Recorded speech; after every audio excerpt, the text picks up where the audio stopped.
8 grade अभ्यास पुस्तिका अध्याय 11 सीधा और प्रतिलोम समानुपात के बारे में बात करेंगे। प्रश्न दिया गया है। प्रश्न क्रमांक 1, निम्न में से कौन सा विचरण अनुक्रमानुपाती रही है? 4 ऑप्शन दिए गए हैं, तो इसका सही उत्तर हो जाएगा ए नंबर, चाल बढ़ने पर समय। इसका ए नंबर सही उत्तर हो जाएगा और ए नंबर वाले घेरे को भर लेना है।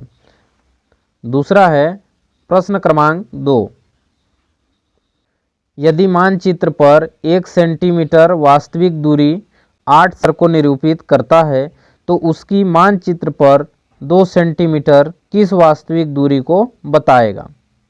तो इसमें लिख लेंगे 1 सेंटीमीटर जो है वो 8 किलोमीटर को दर्शाता है।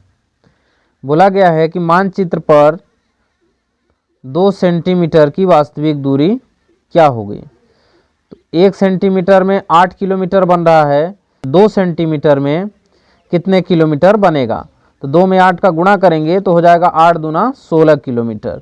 तो इसका जो है डी नंबर सही उत्तर हो जाएगा। अगला है प्रश्न क्रमांक 3। तो प्रश्न क्रमांक 3 की बात करेंगे। दांतों की संख्या और आयु के बीच विचरण होता है। तो इसका सही उत्तर हो जाएगा डी नंबर, कभी सीधा और कभी प्रतिलोम अनुपात। तो डी नंबर वाले ऑप्शन को इधर भर लेना है। अगला प्रश्न है प्रश्न क्रमांक 4, यदि 15 डाक टिकटों का क्षेत्रफल 60 वर्ग सेंटीमीटर है तो ऐसे 120 डाक टिकटों का क्षेत्रफल क्या होगा?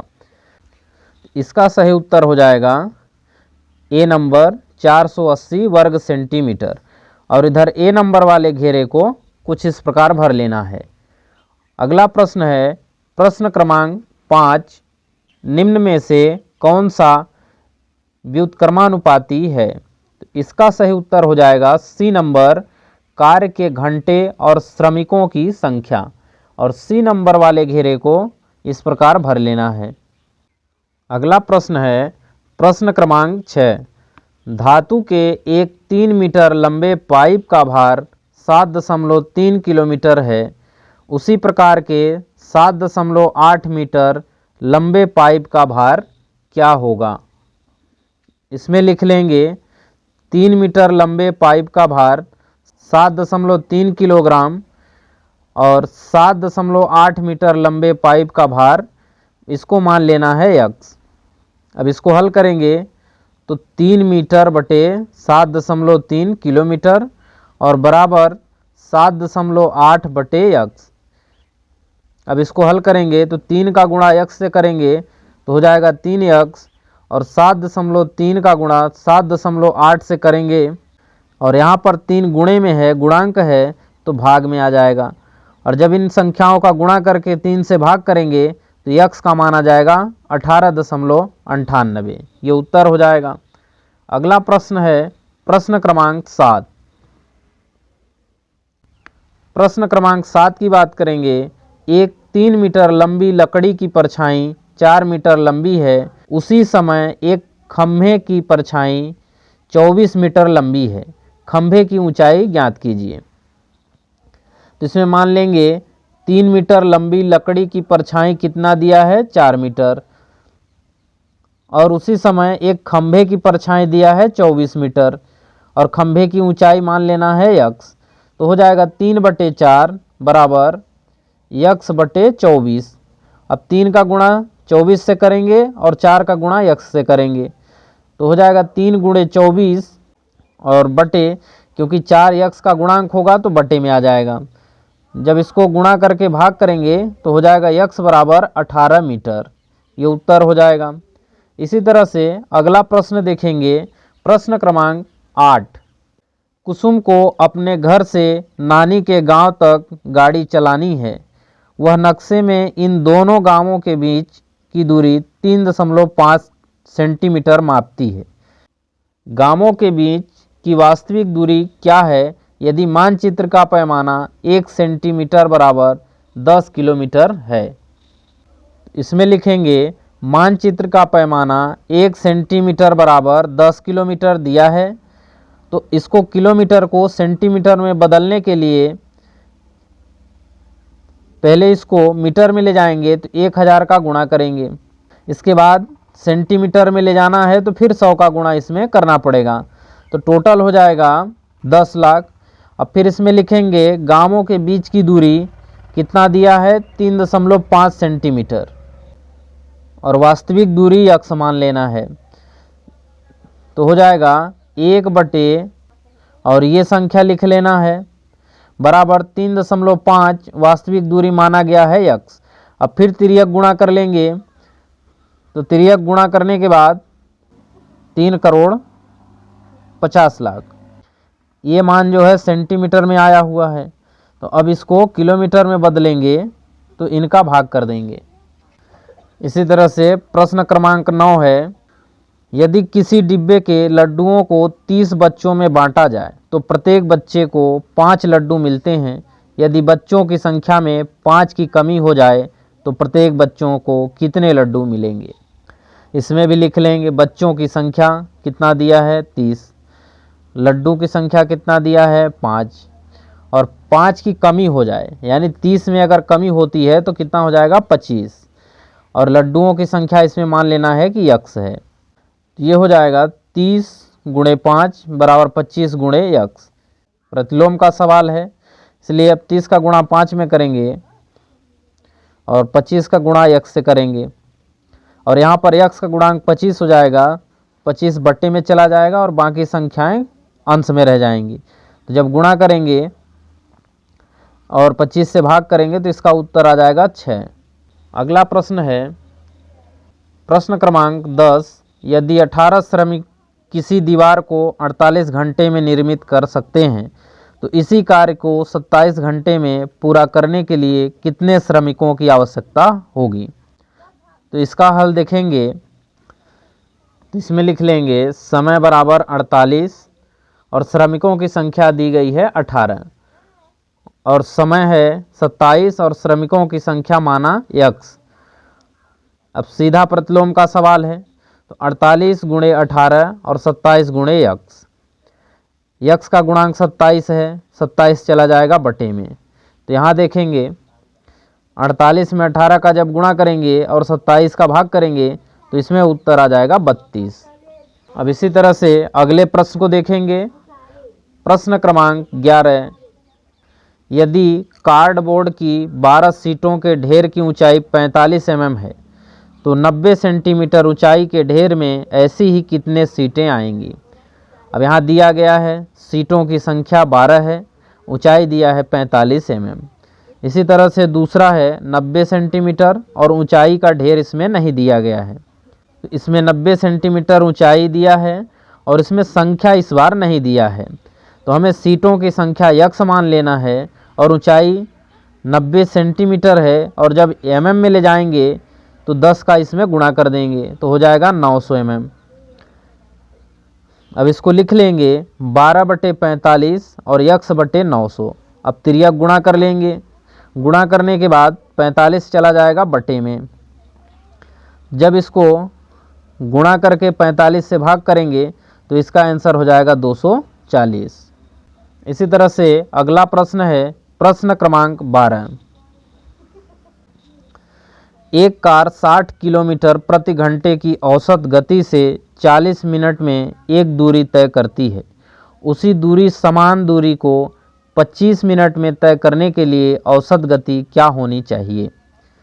तो इसमें भी लिख लेना है, कार की गति दिया गया है 60 किलोमीटर प्रति घंटा, औसत गति जो है ये मिनट में दिया गया है तो हमें 60 से भाग कर लेना है और यहाँ 25 मिनट दिया है तो इसमें भी 60 का भाग करना पड़ेगा। तब इसको लिख लेंगे 60 गुणे 40/60 बराबर x गुणे 25/60।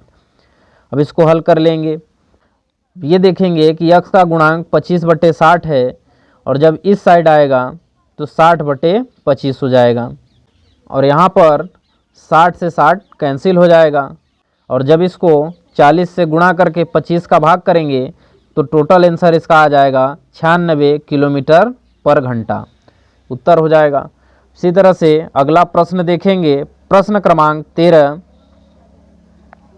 एक टंकी में एक साथ 6 नल खोल देने पर वह टंकी 1 घंटे 20 मिनट में भर जाती है।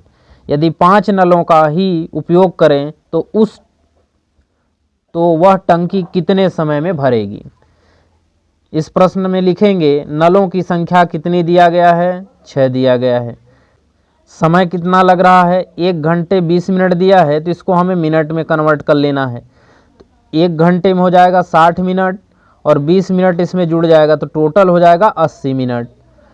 अब इसमें नलों की संख्या यक्स मान लेना है, तो हो जाएगा 6 गुणे 80 और 5 गुणे यक्स।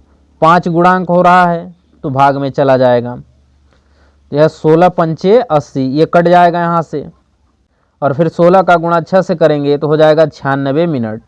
अब इसको हमें घंटे और मिनट में लिखेंगे तो 60 मिनट में 1 घंटे हो जाएंगे, बाकी का बचा हुआ मिनट हो जाएगा, तो टोटल हो जाएगा 1 घंटे 36 मिनट। इसका उत्तर हो जाएगा। अगला प्रश्न है प्रश्न क्रमांक 14। माल से लदा हुआ एक लोडिंग ऑटो 25 मिनट में 14 किलोमीटर चलता है। यदि चाल वही रहे तो वह 5 घंटे में कितनी दूरी तय कर पाएगा। तो तय की गई दूरी कितना है, इसमें 14 लिख लेना है क्योंकि दिया गया है, और लगा समय कितना है 25 मिनट,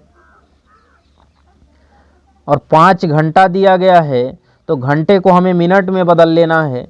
तो 60 का जब 5 से गुणा करेंगे तो हो जाएगा 300 मिनट, तो यहाँ 300 लिख लेंगे। अब इसको लिखेंगे 14/25 और यक्स बटे 300, फिर तिर्यक गुणा कर लेंगे। गुणा करने के बाद जब 25 का भाग करेंगे तो इसका उत्तर हो जाएगा 168 किलोमीटर, ये उत्तर हो जाएगा। अगला प्रश्न है प्रश्न क्रमांक 15।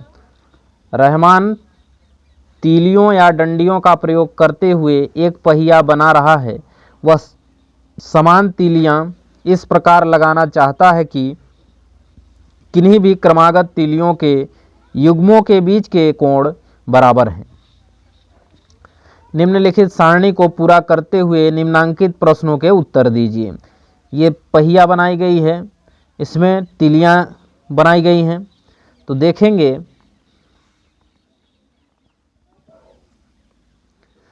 तीलियों की संख्या दिया गया है 4, 6, 8, 10 और 12। बोला गया है क्रमागत तीलियों के एक युग्म के बीच का कोण बताना है। तो तीलियों की संख्या जो बताना है, एक पहिया टोटल 360 अंश की है और इसमें तीलियों को गिन के और 360 में भाग करना है। जैसे पहले रिंग जो है इसमें देखेंगे 4 डंडियां हैं, तो 360 में 4 का भाग करेंगे, तो जब 4 का भाग करेंगे तो हो जाएगा 90। अब इसी तरह से दूसरा जब देखेंगे 1, 2, 3, 4, 5, 6, इसमें 6 डंडियां हैं, तो 360 में हमें 6 का भाग करना है तो मिल जाएगा 60। इसी तरह से इसमें कितनी डंडियां हैं, 1, 2, 3, 4, 5, 6, 7, 8। 8 में 360 में 8 का जब भाग करेंगे तो 45 अंश आ जाएगा। इसी तरह से 360 में जब 10 का भाग करेंगे तो 36 आ जाएगा, और 360 में 12 का भाग करेंगे तो आ जाएगा 30 अंश। तो इस तरह से इसको भर देना है। इसके कुछ प्रश्न दिए गए हैं, उनका हमें उत्तर लिखना है।